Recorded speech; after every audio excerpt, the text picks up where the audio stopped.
अच्छा, मेरे पास कुछ लोग ऐसे हैं जिनकी ज़िंदगी में उनका मुकाबला किया गया और वो बजाय पॉजिटिव के वो नेगेटिविटी की तरफ चला। जी, मेरे साथ मारिया है इस वक्त, फारिया, सॉरी फारिया जी, अस्सलाम वालेकुम। अस्सलाम वालेकुम निदा, कैसी हैं आप? जी अल्लाह का शुक्र। जी फारिया, क्या आप बताना चाहेंगी? मेरी अम्मी ना हमेशा मेरा मुकाबला करती रहती है मेरी खाला की बेटी से। अच्छा। वो कहती हैं कि वो पढ़ाई में अच्छी है, और ये बात है कि वो पढ़ाई में बहुत अच्छी है, मैं पढ़ाई में कम हूँ।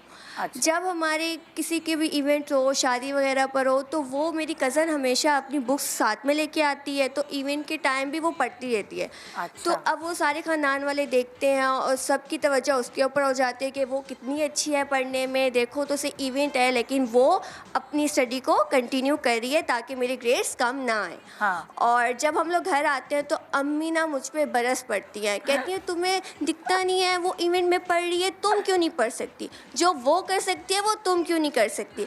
तो हर बात पर ना मेरी अम्मी उससे मुझे कंपेयर करती रहती हैं और मैं बहुत तंग आ गई अपनी लाइफ से। मुझे समझ नहीं आता मैं करूं क्या। अब मेरी कज़न है उसके साथ बॉन्डिंग बिल्कुल ख़राब हो गई है और मुझे वो अपनी दुश्मन लगती है, और कभी कभी मेरा दिल करता है कि मैं अपना घर छोड़ के ना कहीं दूर चली जाऊँ। मुझे समझ नहीं आ रहा मैं करूँ क्या। मैं तो कह रही हूँ खाला की बेटी की जल्दी से शादी करा बिजी हो जाएंगी। अच्छा, आप नोट करें हर खानदान में कोई एक ऐसा दिखावे वाला जरूर, पढ़ाई तो अच्छे करता होगा लेकिन फिर भी एक नर्ड जरूर होता है कि सबको जो है सबकी तारीफें बड़ों की वो उसको वसूल करना आती है, उसको अटेंशन एग्जैक्टली। तो व्हेन अ चाइल्ड नोज कि एक दफ़ा मेरा कोई एक्सपेरिमेंट काम आ गया, जैसे वो एक इवेंट पे गई होंगी, उनकी वाह वाह हुई होगी, उन्होंने कहा अब हर बार मुझे वाह वाह के लिए इस तरह के शोशे छोड़ने पड़ेंगे।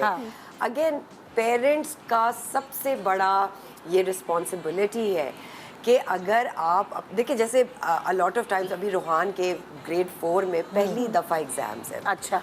और उसने अपने ऊपर ये लिया हुआ है कि मुझे ऑनर रोल में आना है, मुझे honour roll, I have to do the best. तो मैंने रूहान से कहा, फहद ने भी कहा कि बेटा we don't want you on the honour roll, तुम अपने से बढ़ के नहीं मेहनत करो, लेकिन तुम्हारी जो कैपेसिटी है उसको तुम फुलफिल करो। Try your best shot, give it your best shot, कि तुम्हें ना लगे कि तुमने कुछ कमी छोड़ दी है। पेरेंट्स को बहुत ज़रूरी है ये कहना कि अगर तुम फेल हो जाते हो it's okay, I will still love you like my son. अगर तुम टेंट्रम थ्रो कर रहे हो मैं फिर भी तुम्हें प्यार करूंगी, तुम्हारा गुड डे होगा मैं प्यार करूंगी, तुम्हारा बैड डे होगा तो भी मैं प्यार करूंगी।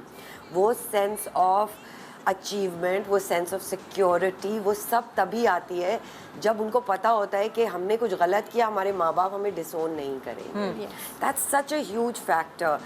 जब अब जैसे इनकी अम्मी खाला की बेटी से कंपेयर कर रही हैं तो क्या हो रहा है, इनका दिल कर रहा है ये घर छोड़ के भाग जाए, क्योंकि इनको लग रहा है कि कोई इनकी बात नहीं सुन रहा, कोई इनको अंडरस्टैंड नहीं कर रहा। इनके क्या हर्डल्स हैं किसी ने नहीं पूछा, अम्मा ने नहीं पूछा कि भाई वो उसको बुक्स पढ़ना पसंद है, क्यों पसंद होगा, क्योंकि उनकी अम्मा ने बैठ के बुक्स पढ़ी होंगी उनके साथ। तो अ लॉट ऑफ टाइम्स माँ बाप ये भी भूल जाते हैं कि अगर आप चाहते हैं कि आपके बच्चे बुक्स पढ़े तो क्या आपने बैठ के उनके साथ बुक्स पढ़ी? क्या उन्होंने आपको पढ़ते हुए देखा? क्या उन्होंने आपको क्या उनके घर का वो माहौल है? एग्जैक्टली बहुत ऐसा होता है, बिल्कुल सही कह रही हैं।